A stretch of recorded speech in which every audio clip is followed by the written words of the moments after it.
एक समय की बात है, एक गांव में एक बूढ़ी अम्मा रहती थी।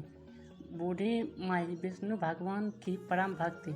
वह हमेशा दोनों पक्षों की एकादशी का व्रत करती और कथा सुनती थी। उसने कभी भी गणेश भगवान का कथा न कही और न सुनी। इसी कारण उसका व्रत अधूरा रह गया। बुढ़िया माई को इस बात का पता नहीं था। उसे लगता था, मैं पूरा व्रत कर रहा हूँ, उनके व्रत के पुण्य से उनको वैकुंठ लोक की प्राप्ति जरूर होगी। देखते ही देखते बुढ़िया माई की मृत्यु हो गई। उन्हें लेने लोक के दूत आए। वह देखकर घबरा गई और बोली, मैंने जीवन भर विष्णु भगवान की भक्ति श्रद्धा भाव से किया और एकादशी का व्रत किया। एकादशी व्रत की कथा सुनी। इस पुण्य से मुझे तो लेने वैकुंठ लोक का विमान आएगा। मैं आपके साथ नहीं चलूंगी। इतना कहकर बुढ़िया माई रोने लगी और विष्णु भगवान को पुकारने लगी। विष्णु भगवान गरुड़ पर सवार होकर बुढ़िया माई के पास आए और बोले, बूढ़ी अम्मा, तूने तो बड़ी श्रद्धा से व्रत किया, परंतु तूने व्रत में कभी भी गणेश भगवान की कथा न कही और न सुनी। इसी कारण तुम्हारा व्रत अधूरा है। बुढ़िया माई विष्णु भगवान से जीवन दान मांगने लगी ताकि एकादशी के व्रत करके उसका पूरा पुण्य प्राप्त कर सके। इसी प्रकार विष्णु भगवान ने बुढ़िया माई को जीवन दान दे दिया। वह बुढ़िया माई जीवित होते ही गणेश भगवान का नित्य नियम करना शुरू कर दिया। बुढ़िया माई एकादशी का व्रत करते तो पहले एकादशी व्रत की कथा सुनती, उसके बाद अंत में गणेश भगवान की कथा कहता तथा सुनने लगी। इसी प्रकार 2 साल में बुढ़िया माई ने सभी व्रत पूरा कर लिया।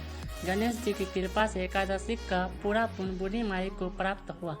बुढ़िया माई की तपस्या से गणेश भगवान खुश होकर बूढ़ी माई के सामने प्रकट होकर बोले, बुढ़िया माई, तूने मेरे नित्य नियम से श्रद्धापूर्वक मेरा कथा सुनी है, इसलिए तुम पर मैं बहुत प्रसन्न हूँ।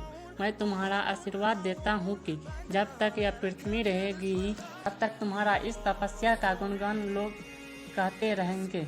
साथ ही एकादशी व्रत में तुम्हारा इस भक्ति की कथा को जो मनुष्य प्रेम पूर्वक सुनेगा, उसको व्रत का संपूर्ण फल प्राप्त होगा। गणेश भगवान बूढ़ी अम्मा पर खुश होकर बुढ़िया माई का घर अन्न धन से भर दिया। साथ ही रिद्धि सिद्धि का वास करके अंतर ध्यान हो गए। 2 साल बीतने पर बुढ़िया माई की मृत्यु हुई। इस बार उसे लेने वैकुंठ लोक का विमान आए तथा बुढ़िया माई को पूरे मान सम्मान के साथ वैकुंठ लोक ले गए। इस प्रकार गणेश जी की कृपा से बुढ़िया माई की घर अन्न धन से भर गया। भरने के बाद वैकुंठ लोक का सुख मिला।